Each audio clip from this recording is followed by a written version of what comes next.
एक बार दो भाइयों में झगड़ा हो रहा था। उनके पिताजी झगड़ा देख करके जोर जोर से हंस रहे थे। दोनों भाई एक मकान के बंटवारे को लेकर लड़ रहे थे।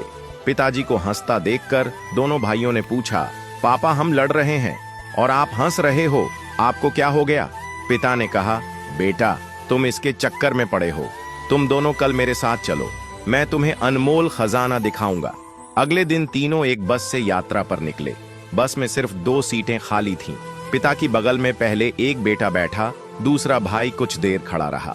कुछ घंटे बाद वे गांव में पहुंचे तो पिताजी उनको पुरानी हवेली पर लेकर गए। वहां जाकर पिताजी भावुक हो गए। हवेली खंडहर हो चुकी है। कबूतरों ने घोंसले बना लिए, झाड़ियां उग आई थीं।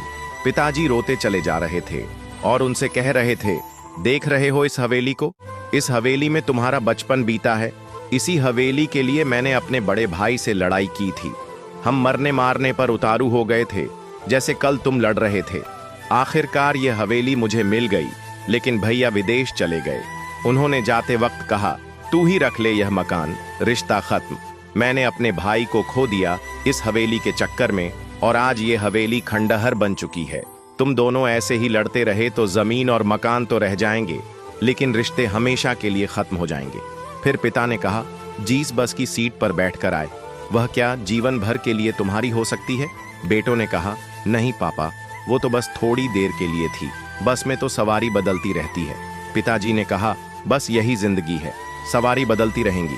जो चीज थोड़ी देर के लिए मिली है उसके लिए झगड़ना बंद करो। खुश रहिए, मोहब्बत से रहिए। भौतिक चीजों के पीछे नहीं, भावनाओं के पीछे दौड़ो, क्योंकि रिश्ते ही सबसे बड़ा खजाना है। बात से सहमत है तो यस जरूर लिखे और इसी तरह की कहानियों के लिए हमारे पेज के साथ जरूर जुड़े।